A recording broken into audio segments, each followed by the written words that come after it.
Yes,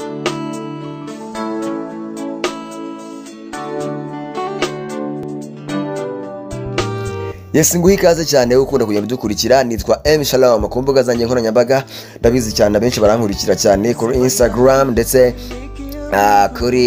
kuri Facebook naho ndahabaye cyane ni M Shalom, ariko cyane kuri YouTube channel yitwa Shalom Shadow TV. Yes, nizere ko munkurikira cyane kandi mukomeze kujyana muri benshi cyane, munyereka urukundo rukomeye cyane, munyereka ko mumba hafi cyane inshuti zanjye za magara, kandi mukagenda munyereka ko kabisa muri bugufi bwanjye. Uyu munsi rero nakintu ngiye kugenda mbakorera no kugenda mbagezaho bimwe mu byaranze umugabo witwa Nakasani bariya mwabo mu Rububa Kito. Ntago muzi cyane, ntago muzi nkuko bizwi cyane, yabazwi, ariko ndabizi baza kugenda mumenyaho bike cyane. Uyu munsi rero ntabwo nenda gutinda cyane. N'umugabo wavukiye ahantu bita muri Congo, n'umukongomani. Arabivuga ati ngende umukongomani, ibi ngibi ni exclusive, twarivuganiye gutya nayo twarivuganiye, ntabwo ari ibintu na papiri cyangwa se ntabwo ari ibintu nakuye mu kirere. Yes, uyu mugabo rero uzwi ku izina rya Kito nkuko yamenyekanye hano mu Rwanda, kuko naho benshi twamumenyeye. Uyu mugabo Kito Nakasani bariya mwabo mu Rububa ni umugabo wageze mu Rwanda 2013, ariko akaba yaravuye mu hantu bita muri Congo. Wari uzi ko yazanywe n'itsinda cyangwa se na korali ikomeye cyane yo mu Gatenga, kuri ADP Gatenga, abantu benshi barayizi, yitwa Erayo niba ntibeshye. Uyu mugabo yageze mu Rwanda 2013 nkuko mbikubwiye cyane. Ageze mu Rwanda 2013, aratubwira ati abanyarwanda banyakiriye neza cyane, niko yagiye adutangariza avuga ati mu Rwanda n'ahantu heza nagiye ibihe.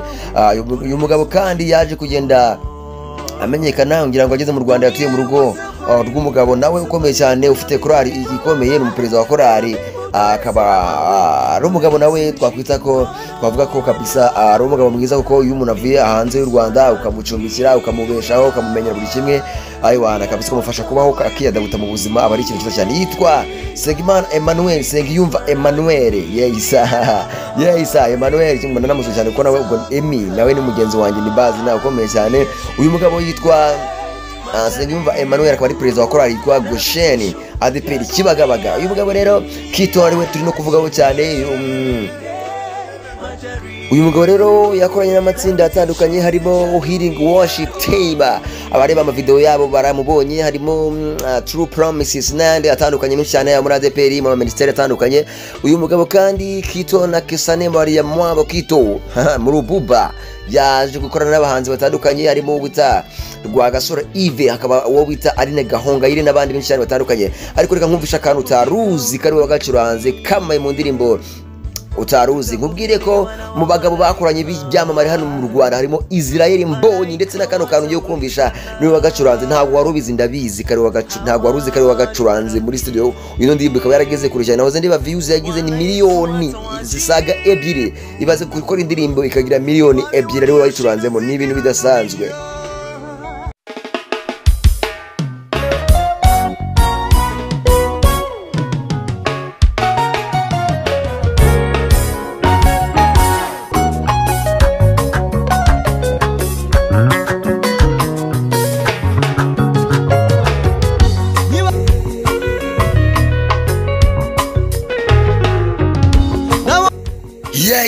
Iyo gitari wumvise yacuranzwe n'uyu mugabo Nakasani bariya mwabo Kito, ufite ubukwe tariki 17 z'ukwa 10.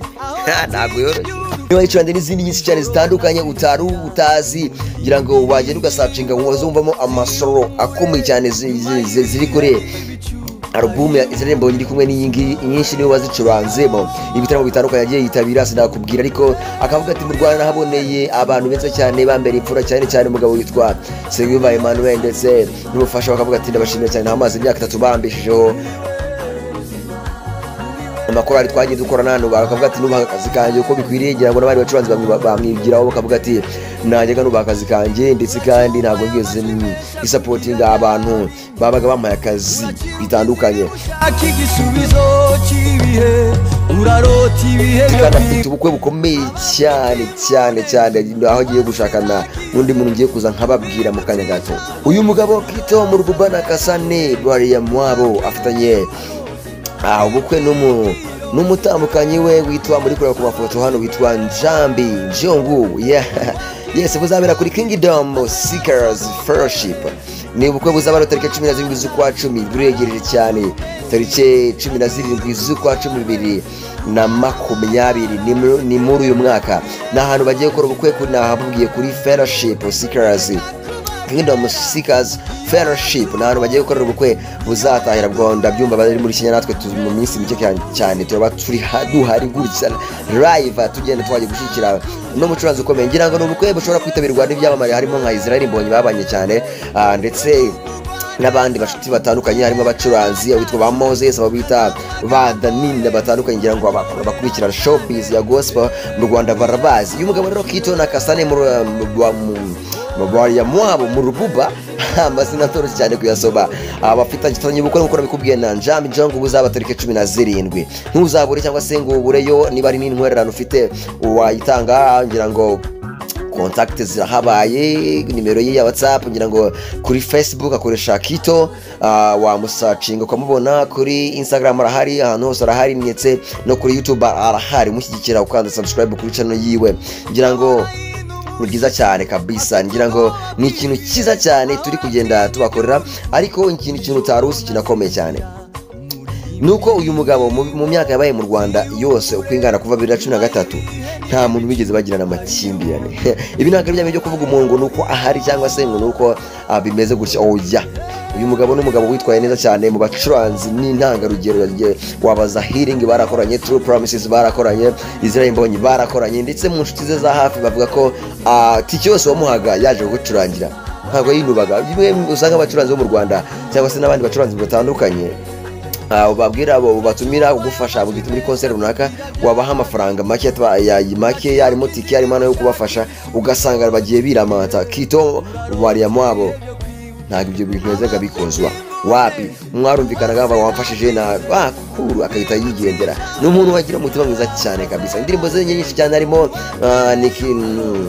natamani, hakabamo nikishinda, nitavikwa taja cyangwa se n'insinda nzambikwa ikamba, harimo n'izindi zitandukanye. Yes, twavuga nka wastahili nyinshi cyane agiye akora. Uno mugabo kabisa wagiye ukora amateka.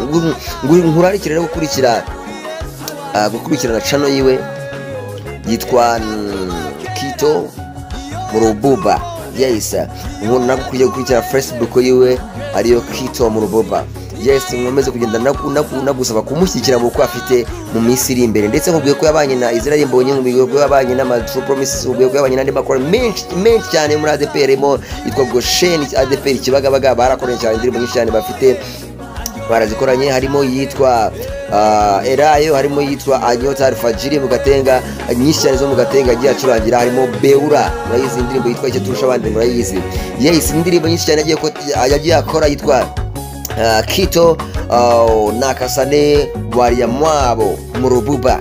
Ni umusore kabisa n'ubugero uri mu kigero cyo kuba yashinga urugo n'umutambukanyi witwa Njambi Njongu. Ubwo buzabera muri Kenya, mbararikiye kutazabura. Nitwa Emi Shalom Shadow TV.